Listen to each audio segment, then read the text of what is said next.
This is Bucky Stanton, and welcome to Technology Storytellers, brought to you by the Society for the History of Technology. Today I speak with Dr. Rayvon Fouche, Director of American Studies in the School of Interdisciplinary Studies at Purdue University. He's the author of Game Changer, the Techno-Scientific Revolution in Sports, and Black Inventors in the Age of Segregation. Fouche discusses invention and innovation by Black technologists, exploring the intersections and relationships between racial representation and oppression, historical narratives of progress, and technical design.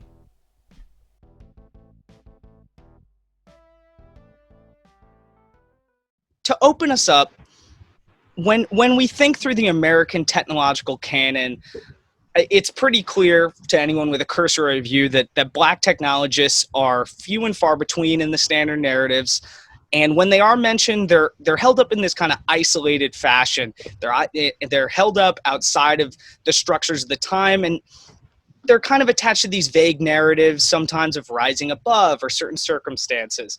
And I wanted to ask you, because your work kind of reveals a much more complicated relationship, what your outline of the major processes over time in American history with this antagonistic tension are.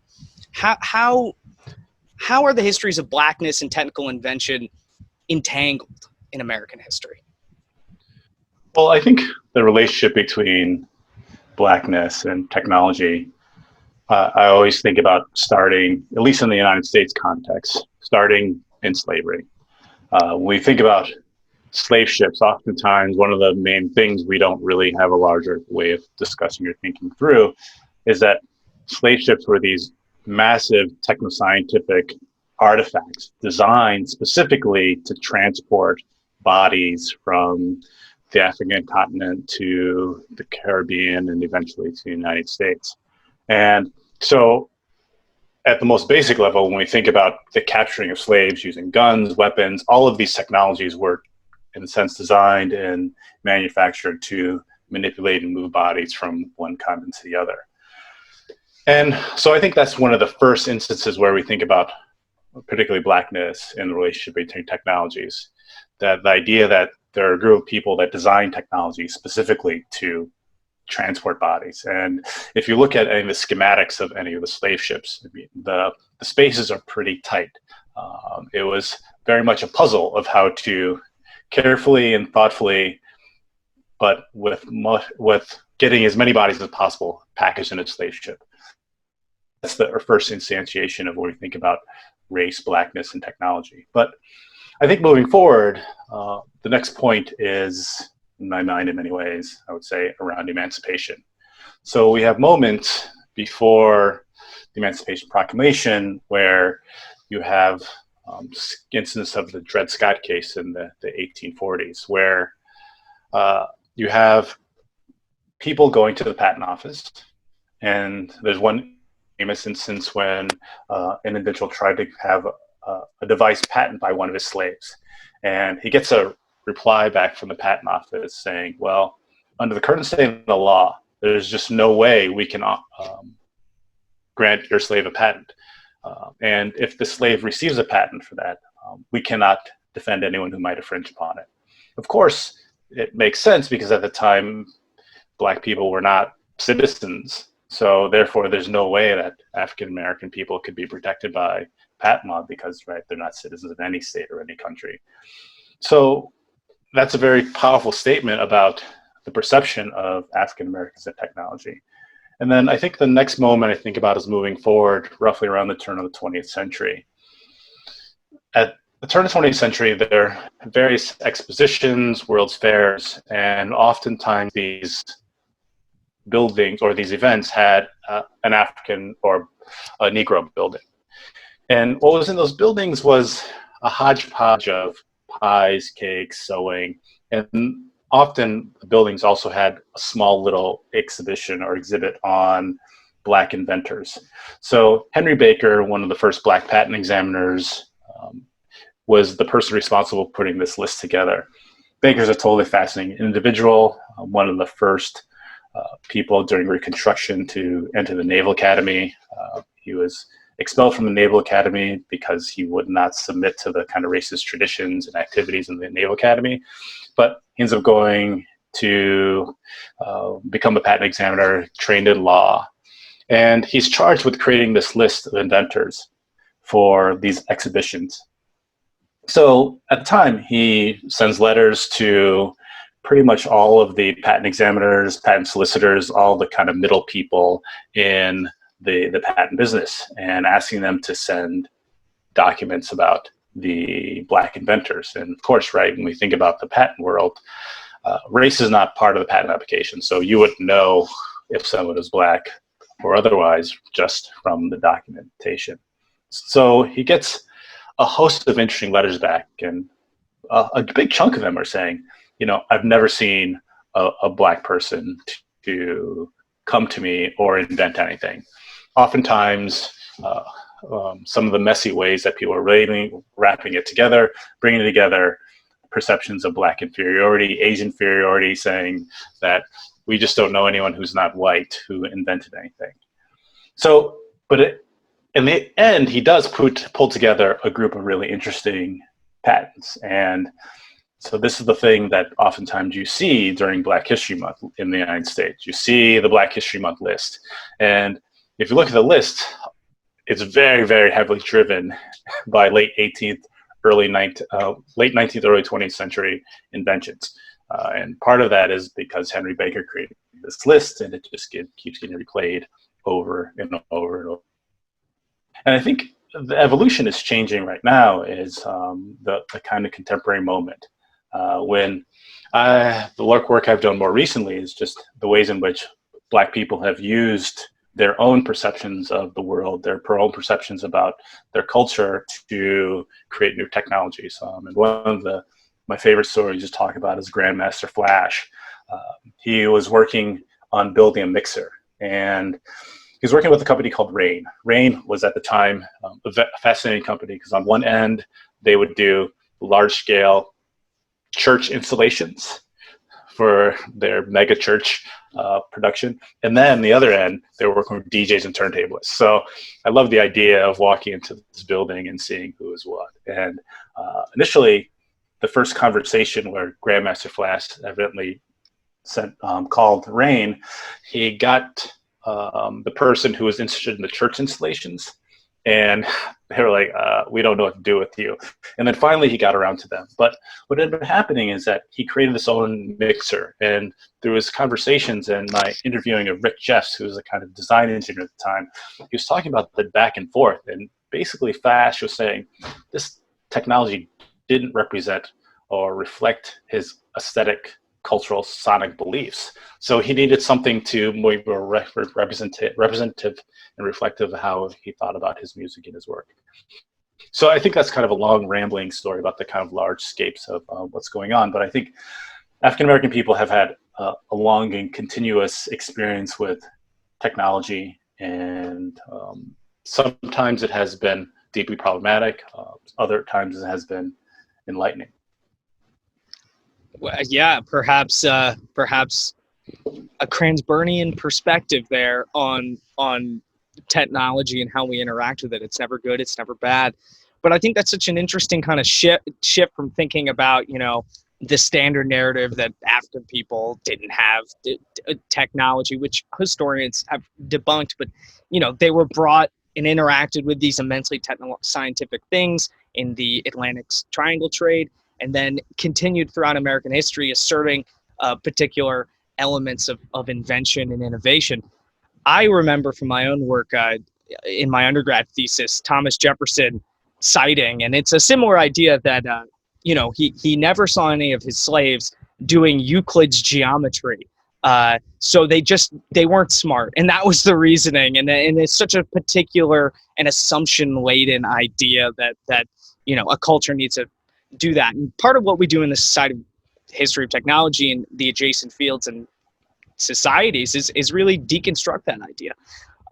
So in an effort to kind of deconstruct that idea and draw out that experience of the Black inventor and how these communities interacted with inventions, could you kind of dig into the details and tell us, you know, a little bit more about the intersection between inventors, inventions, and the structures of racial oppression that were going on, not only in their day-to-day lives, but their epistemic communities.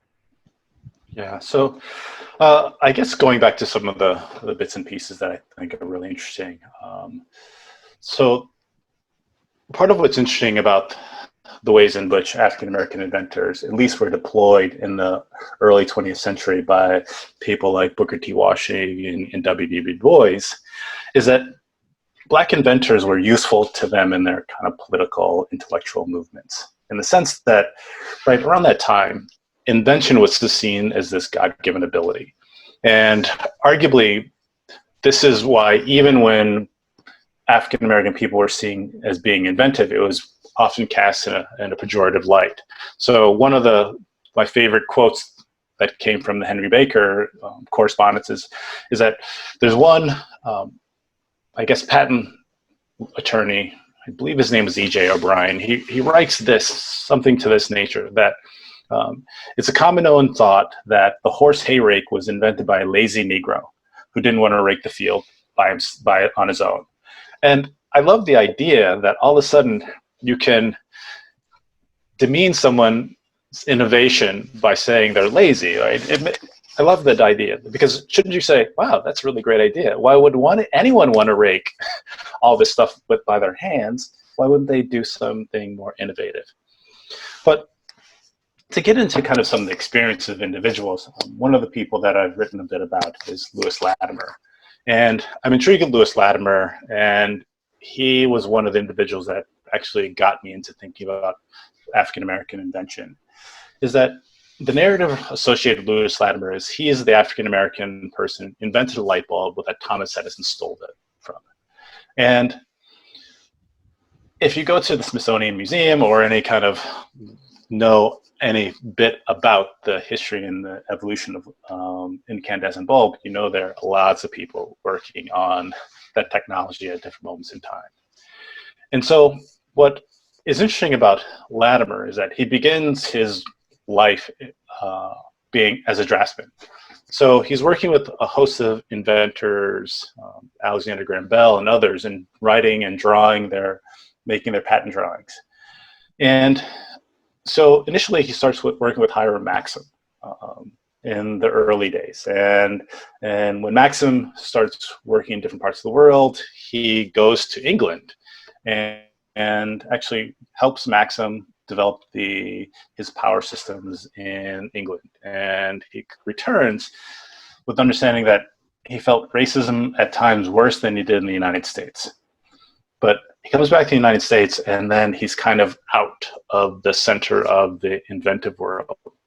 And as a marginalized person of color, he ends up working with every, I would say, second, third, fourth, fifth tier hustler, entrepreneur, innovator, anyone who's trying to make their way in this kind of electric, incandescent power world.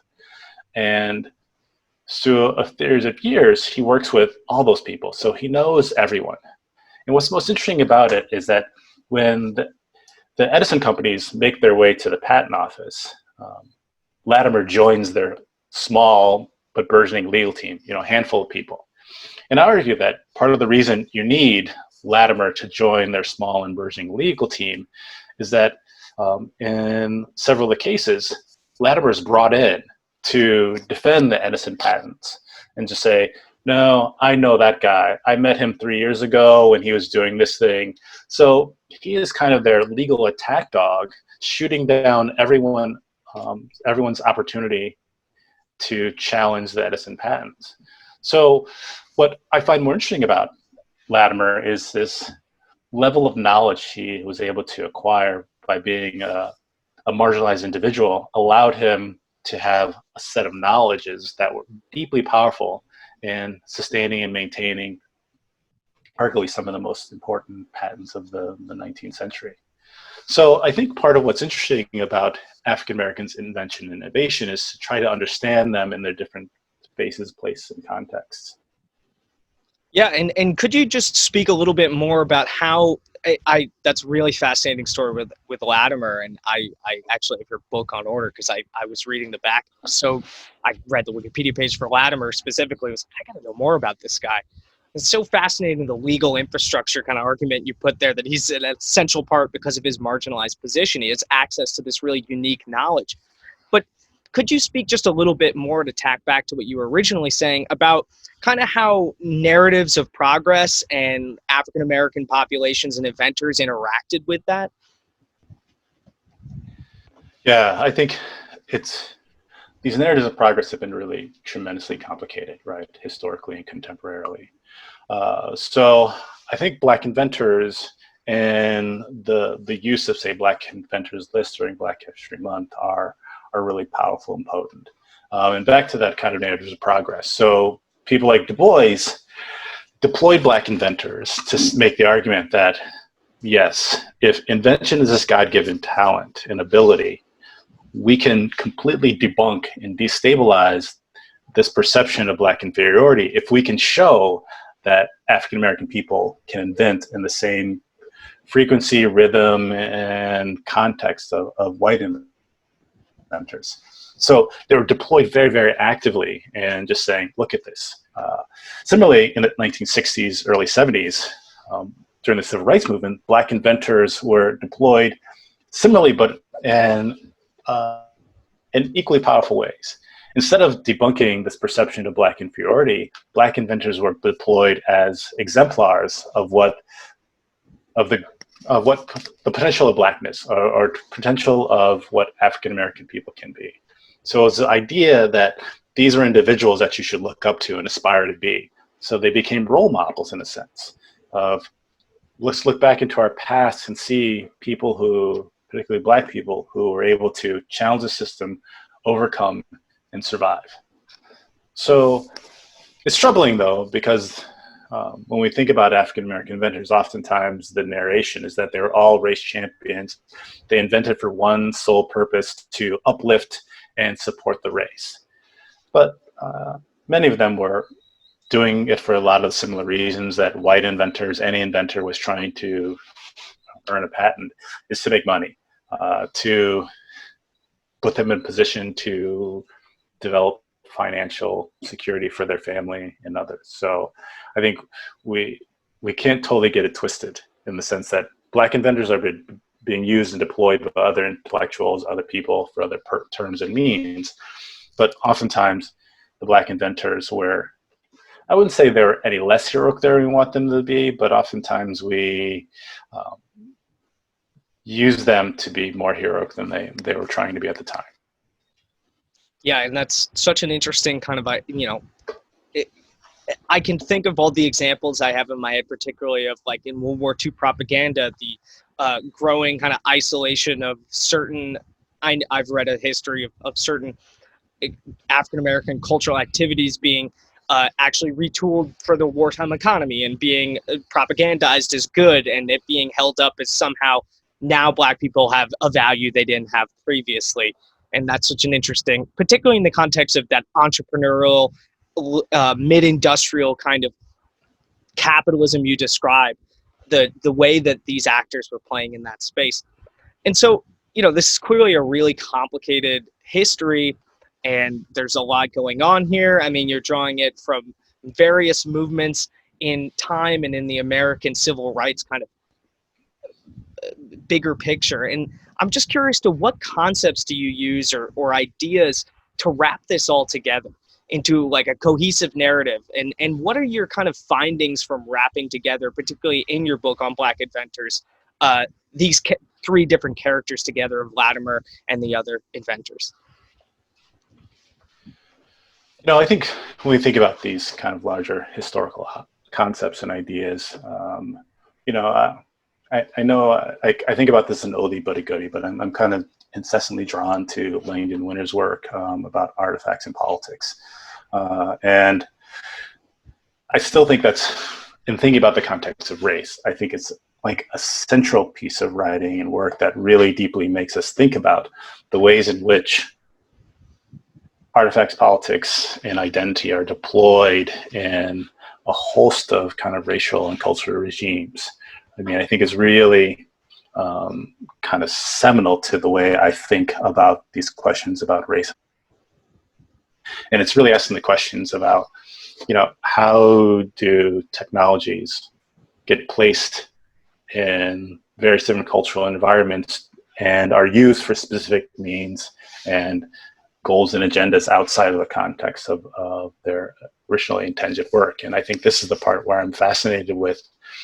When you think about African Americans and patents from the late 19th century, clearly patents that have expired, a long time ago. People don't think about them, but the idea that you can use a name, a patent number, and a name of this patent to stand in for Black power, destabilizing racial presumptions, and making arguments about Black innovation, entrepreneurial spirit, and transforming our society and culture. That's a really powerful thing that those simple patents are doing and can be deployed to do in the recent past. So I think I'm intrigued about the ways in which, the more recently the work I'm doing right now is the ways in which like race is inscribed or thought to be inscribed in certain objects, and how that influences the ways we think about the world. And I think that's why I began with the Grandmaster Flash concept. Is that right? He helps design this new mixer that is embedded with his perception of what Black cultural sound should be, and using this mixer to materialize that and able to produce the sonic experiences that he wants to support and champion. So I think those are some of those ideas that are really shaping the way I think about the world. Yeah, and I knowing Langdon, that's he'd be very happy to hear that, given that his article has that example about the bridges in New York. Much discussed. Yeah, we can have a long conversation about the bridges, right? Because that has caused Langdon. I don't even know where to go with that. It's some people have argued with him about that. Recently there have been some other things that people have been gone out there and actually measure the bridges, and they're like, actually Langdon was right. Yeah. But I think as I've written about that case, the point is that there's certain kind of racialized affordances that dictate how Black people are allowed to move and choose bridges, choose public housing, choose restricted covenants, choose all kinds of different things. So the idea that racism is built into our material artifacts of our world, our perceptions about race are built into the infrastructure of our world is right on point. And just to quickly, because we're on the kind of topic of built infrastructure and the overpasses, it just has me thinking, in your historical work about Black inventors and their inventions, did you see a pattern of certain areas of technology being more okay or not okay for them to develop in? Because I'm kind of interested how the kind of idea space, if you will, afforded certain Black inventors certain inventions. And I'm thinking of the narrative that, Black people in this country are associated with urban spaces, built urban spaces. And I'm wondering, that was a big change. And previous to that, they were associated with rural spaces. So was there a change in kind of invention and the inventions they made because of that change?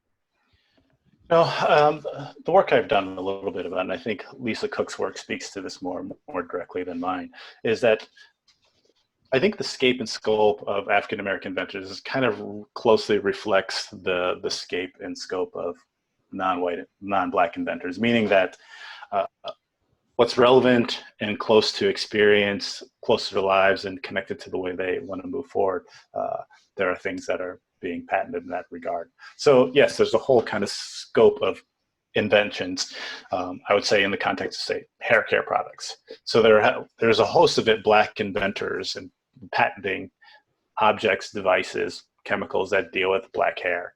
And that's very close and near to their experiences. So I think that's a one set of examples where race is connected directly.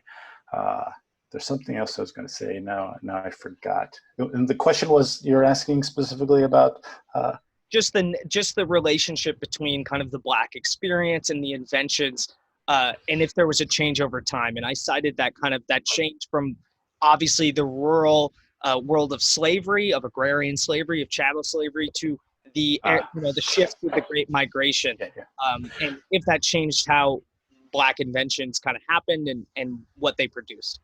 Yeah, so I guess the one thing I was going to say is that I think Lisa Cook's work points this out very poignantly, that the prolific moment of African American invention in the 20th century to this current day.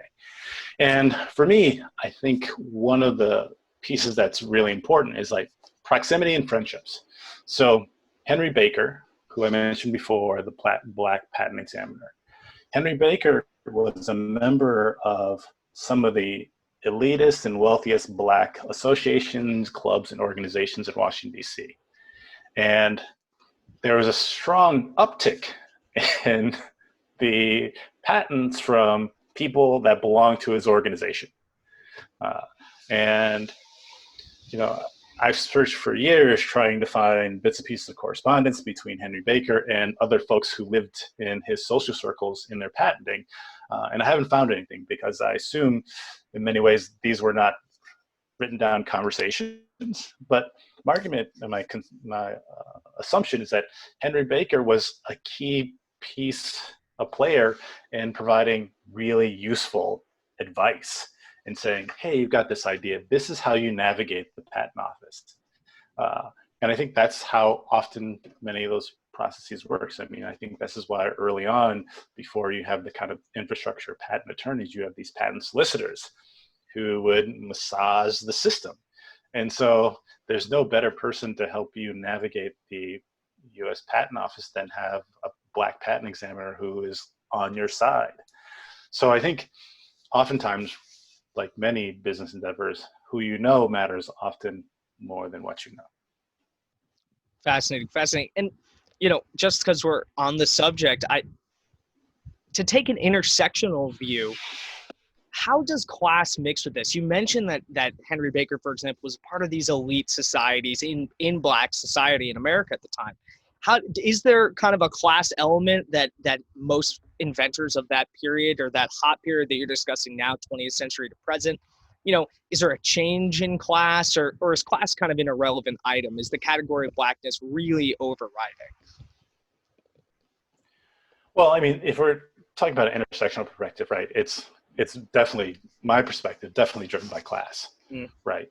Lewis Latimer, when speaking with his granddaughter, who passed away a handful of years ago, was saying, well, yeah, he moved to Flushing. She remembers playing tennis on their tennis court in the backyard. And so just this kind of upper class experience. And even in the context of gender, right? If you look at the number of patents, particularly by Black people, women are very, very down on numbers. And we can get into the whole kind of large scale perception about women in technology, women in invention, women in innovation. But I would argue that early 20th century,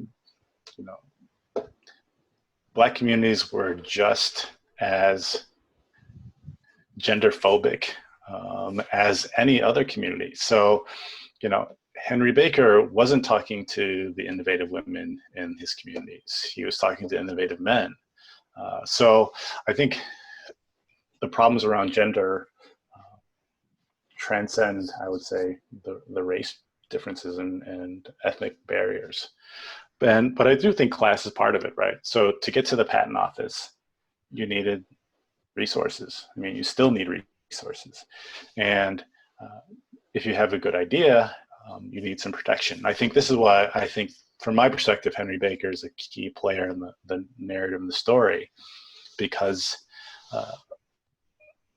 one of the inventors I wrote about, Granville Woods, the reason why I learned so much about Granville Woods is because of patent interference cases. Pretty much for 10 to 15 years, he was involved in this protracted, extended legal battle with a guy named James Zerby, who was a patent solicitor who tried to steal his ideas.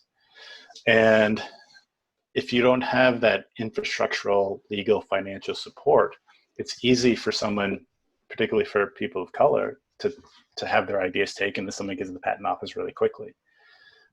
So yeah, I think class, status, wealth, and particularly having someone who was connected to the patent office was, and probably still is, a very useful tool to managing the future.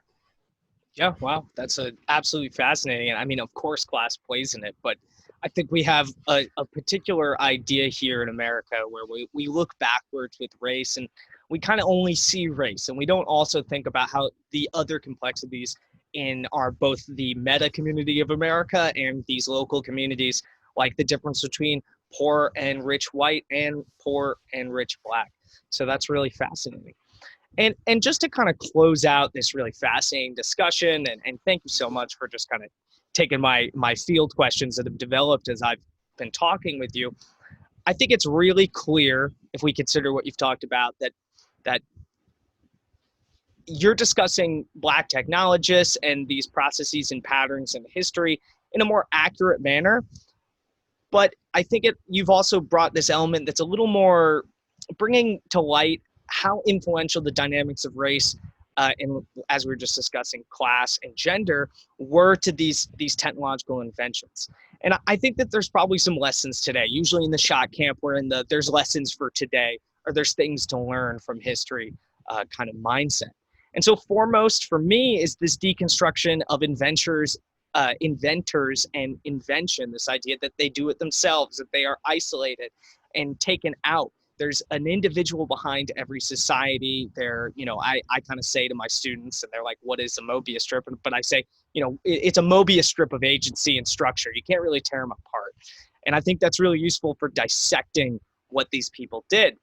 But I'm wondering, particularly in 2020, what your reflections are on this career of work you've put together and stands out in your book from 2005, a long time ago, Black Inventors in the Age of Segregation. So if I could just get your last thoughts and reflections on what we do with this knowledge, what the lessons are, and how we should consider these histories when we consider Black people in marginalized communities today. I think the thing that's I would say most important to take away from the work that I've been doing is to really understand that, well, a couple things, right? There's a difference between the patenting or patentee and an inventor and innovation. I think we're all innovative. And right, I always make the example of when I'm teaching class, I always use it like a pencil and say, right, pencil has kind of this dominant expression of how it's being used, like writing. But of course, you can use to scratch your ear. People have been murdered with pencils. It can do all kinds of things, right? It's this massive amount of interpretive flexibility of this device that allows you to do all kinds of things. And I think that's really the part that's really amazing about technology. But I think race in this current moment is revealing itself to have not disappeared. Our tensions around difference in all kinds of forms are still alive and well.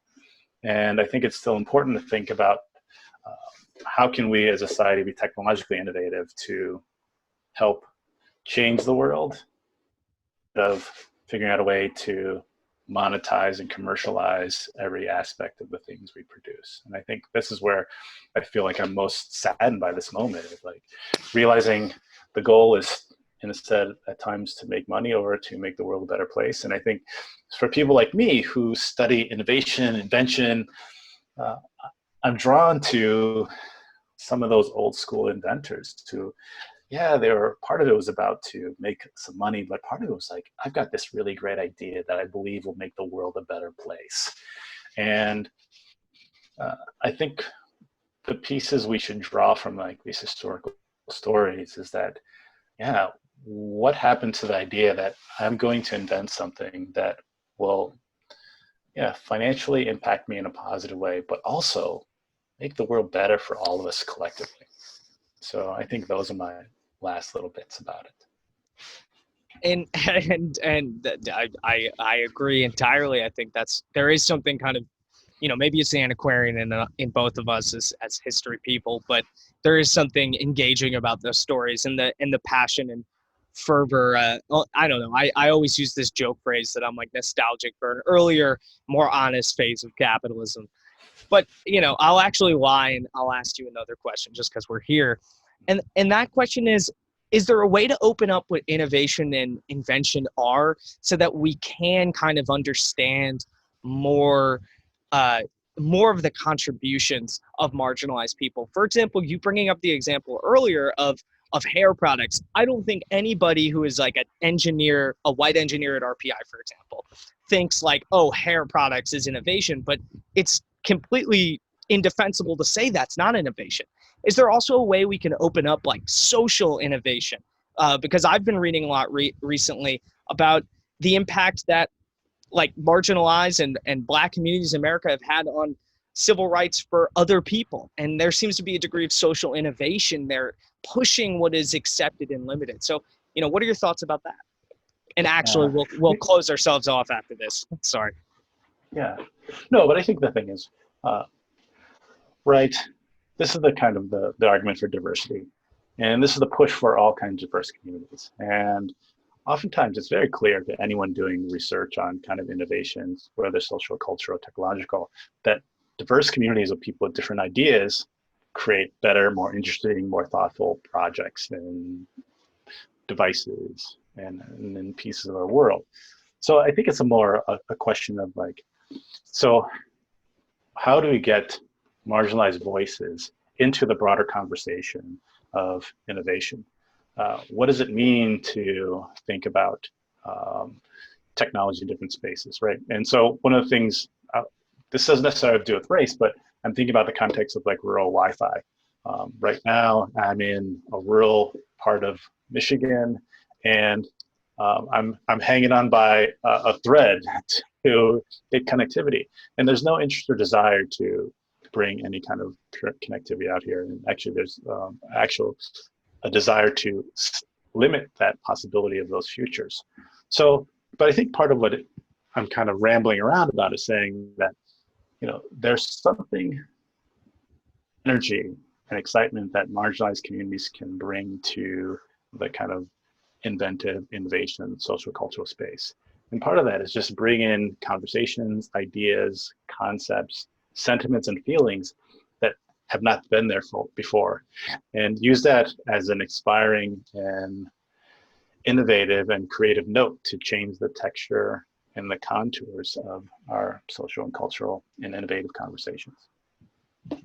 Yeah, I mean, innovation is a human and as a social process. Invention is, it's frequently isolated as this like, gears and bolts thing, but it's emotional, it's embodied, it's a negotiation. And I think I agree wholeheartedly in the call for more of these conversations, negotiations. I guess the tricky part is to get past platitudes and to get into actually bringing these people materially into the communities that would benefit from them.